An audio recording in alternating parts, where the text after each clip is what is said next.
नमस्कार दर्शकों, स्वागत है आपका पाटलिपुत्र एक्सप्रेस के वार्षिक राशिफल में। आइए जानते हैं इस वर्ष की राशि मीन राशि के बारे में। मीन राशि वालों के लिए बृहस्पति ग्रह अपने पहले घर में आएंगे, राहु मेष राशि के दूसरे भाव में आएंगे और शनि राशि के 12वें भाव में आएंगे तथा मकर 11वें स्थान में वक्री रहेंगे। नवंबर तक शुक्र अस्त हो सकते हैं। आइए जानते हैं इस साल मीन राशि का कैसा रहेगा। अगर पूरे साल की बात की जाए तो मीन राशि के वालों के लिए यह साल बेहतर होने वाला है। स्वास्थ्य भी अच्छा रहेगा, पारिवारिक स्थिति भी आपके अंतर रहेगी, लेकिन आर्थिक मामले में थोड़ी बहुत सावधानी बरतने की आवश्यकता पड़ सकती है। शिक्षा के क्षेत्र में बेहतर परिणाम प्राप्त कर सकेंगे, नैतिकता भरे कार्यों को पूर्ण कर पाएंगे, वैवाहिक जीवन भी अच्छा रहेगा। आइए जानते हैं सबसे पहले आर्थिक स्थिति के बारे में। शुरुआत में मीन राशि वाले लोगों के लिए आर्थिक स्थिति में अत्यधिक खर्च होने की संभावना दिखाई दे रही है। ऐसे में उन्हें संभल कर रहना चाहिए। मई व अगस्त तक आपके आय में विशेष लाभ होने के आसार दिखाई दे रहे हैं। आर्थिक पक्ष में अगर कोई पुराना कर्ज चुकाना है तो चुका सकते हैं, साथ ही किसी भी तरह का नया कर्ज लेने से बचना चाहिए। मीन राशि वालों को पुरखों की जायदाद मिली है जिसका वो भरपूर लाभ उठा सकते हैं, फिर भी संभल कर रहना चाहिए। जुलाई से लेकर दिसंबर के बीच में निवेश करने के यदि आप सोच रहे हैं तो यह आपके लिए लाभदायक सिद्ध हो सकेगी। मीन राशि के लिए आर्थिक स्थिति के मामले में कुछ हद तक सकारात्मक पहल भी हो सकती है। कार्य क्षेत्र में विशेष लाभ कमा सकेंगे। पुराने कर्जों को समाप्त करने के लिए भी आगे कदम बढ़ा सकते हैं। अटके हुए पैसे की प्राप्ति हो सकती है। भाई बंधुजनों का सहयोग प्राप्त हो सकेगा। आर्थिक लाभ की आसार दिखाई दे रहे हैं। निवेश करते समय थोड़ी सावधानी बरतें, सोच विचार करके ही निवेश करें। शिक्षा, मीन राशि वालों के लिए शिक्षा का समय बेहतर है। यदि आप इस बार विदेश जाने के लिए सोच रहे हैं और वो भी शिक्षा का मूल कारण हो तो यह आप सफल प्रयास कर सकते हैं। मीन राशि वालों को शिक्षा के क्षेत्र में विशेष सफलता प्राप्त हो सकेगी। किसी बड़े व्यक्ति से मुलाकात हो सकती है जो आपको मोटिवेट करेंगे। साथ ही साथ आपके शिक्षक भी आपकी मदद करेंगे जिनसे आपको विशेष लाभ प्राप्त हो सकेगा।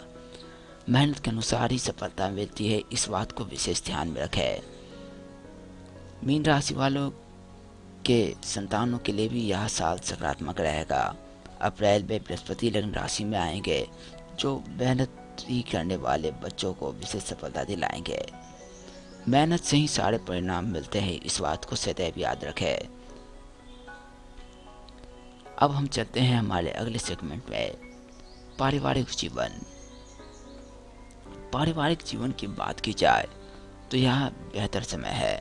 परिवार में यह साल आपके लिए कुछ हद तक मिला जुला सिद्ध हो सकता है। व्यस्तता के कारण परिवार को समय नहीं देना आपके लिए कहीं से भी हितकारी रही है। आपको इस मामले में संभल कर रहना चाहिए। इसकी वजह से परिवार के सदस्यों के बीच आपसी मतभेद बढ़ सकते हैं जो बेहतर नहीं है। बृहस्पति के गोचर के बाद मीन राशि का पारिवारिक जीवन बेहतर रहेगा, सकारात्मक भी होगा, लेकिन कई मामलों में तनावपूर्ण स्थितियां बन सकती है। ऐसे में आपको चाहिए कि आप अपने आप पर नियंत्रण बनाए रखें और धैर्य न खोए तो बेहतर रहेगा। जनवरी से लेकर के मई तक बृहस्पति का समय आपको विशेष अवसर दे सकेगा जो आपको नए कार्यों के प्रति उत्साह जगाएगा। जनवरी में आप थोड़े व्यस्त रह सकते हैं, जीवन में अस्थिरता देखने को मिल सकती है, फिर भी बाद में सब ठीक हो जाएगा। मंगल में मीन राशि में आने पर आपके मन में सोची हुई बात सच हो सकती है। आप जरूरत से ज़्यादा चीज़ों को महसूस कर पाएंगे। वैवाहिक जीवन की बात की जाए तो यह समय मैरिड लाइफ में कुछ सुधार होने के अच्छे योग को दर्शाता है। अप्रैल के महीने में शनि के दूसरे होने पर मीन राशि के वैवाहिक जीवन में थोड़ी बहुत मुश्किलें कम होगी। लाइफ पार्टनर का आपके प्रति व्यवहार नरम हो सकता है। 2 सालों में आपके वैवाहिक जीवन में कई प्रकार के परिवर्तन आएंगे। साथ ही साथ मुश्किलों की समाप्ति होने वाली है, ऐसा सामने दिखाई दे रहा है। अप्रैल के बाद आप अपनी मर्जी से अपने अंदर कुछ परिवर्तन ला सकेंगे जिससे लोगों को भी फायदा होगा तथा संबंधों के प्रति भी आप निश्चिंत होकर के आगे कदम बढ़ा सकेंगे। इससे आप दूसरों को खुश कर पाएंगे एवं नए दोस्तों से भी मुलाकात हो सकती है। मीन राशि का वैवाहिक जीवन कुछ समय के लिए मुश्किल समय में चल रहा था, अब सब ठीक हो जाएगा।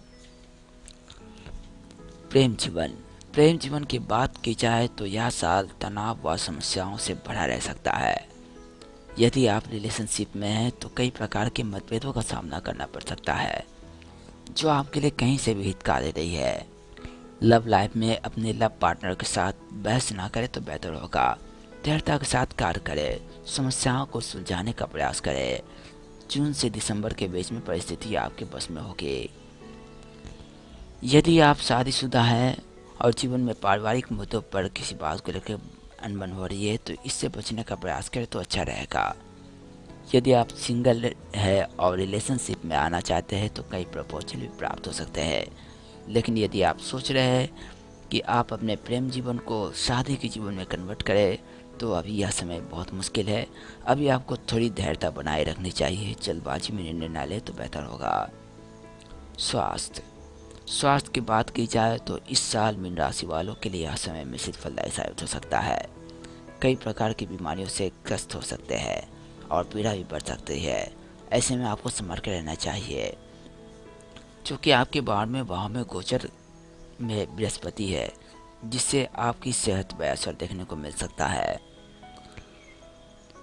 लेकिन आपकी सेहत में सुधार भी हो सकता है और यह सब तभी होगा जब आप अपने लग्न भाव में गुरु को ध्यान में रखेंगे। और इसके लिए आप योग करें, मेडिटेशन करें एवं अच्छा आहार लें, जो आपको शारीरिक व मानसिक रूप से मजबूत बनाएगा। कई प्रकार की वायरल बीमारियों से भी संभावना बढ़ सकती है। ऐसे में अपना विशेष ख्याल रखें एवं समय पर चिकित्सा कराते रहें। उस अनुरूप आपके शरीर पर भी ध्यान रखें। खान पान में बदलाव करनी चाहिए। सादा भोजन पर ज़्यादा ध्यान देने की आवश्यकता पड़ सकती है। दिमाग को शांत रखने का प्रयास करें तो बेहतर रहेगा। कई प्रकार के अनावश्यक कार्यों में अपने आप को संलग्न करना या विवादों में लाना अच्छा नहीं है। इससे बचने का प्रयास करें। कैरियर की बात किया जाए तो यह साल आपके लिए बेहतर होने वाला है। साथ ही साथ आप नई नौकरी या जॉब शुरू कर सकते हैं। यह साल आपको पूर्ण वर्क को करने का सही समय बता रहा है। लेकिन जो लोग व्यवसाय में हैं उन्हें कई प्रकार की चुनौतियों का सामना भी करना पड़ सकता है। कैरियर के मामले में आपको अपने ऑफिस में अत्यधिक क्रोध करने से बचना चाहिए, नहीं तो यह आपकी नौकरी पर भी आफत ला सकता है। ट्रांसफ़र की संभावना साफ साफ दिखाई दे रही है। कैरियर के क्षेत्र में भी नौकरी बदलने की सोच रहे हैं तो किसी भी कंपनी में ज्वाइन करने से पहले सोच विचार कर ले तो अच्छा रहेगा, क्योंकि इससे आपके घर पर ही रहे आपके पर्सनल लाइफ पर भी इसका प्रभाव देखने को मिल सकता है। आप अन्य तरह तरीके से पैसे कमाने की सोच रहे हैं तो आप अपने नेटवर्क को बढ़ा सकते हैं। निवेश करने से भी आपको मुनाफा हो सकेगा। क्या करें या ना करें, आपको अपने गुरु द्वारा बताई गई बातों का पालन करना चाहिए। धार्मिक स्थलों पर पूजा याचना करनी चाहिए। साथ ही साथ आपको दुर्गा कवच का पाठ भी करना चाहिए। रोज सूर्य भगवान को अर्घ्य दें। कुल मिलाकर के यह कहा जा सकता है कि आपको स्वास्थ्य के मामले में सावधानी बरतने की आवश्यकता पड़ सकती है। साथ ही साथ शिक्षा में भी थोड़ी सावधानी आवश्यक है। इसी के साथ मैं जयंत प्रकाश आपसे यह रहता हूँ। मिलते हैं अगले वार्षिक राशिफल में। यदि अब तक आपने सब्सक्राइब नहीं किया तो मुझे सब्सक्राइब करें। धन्यवाद।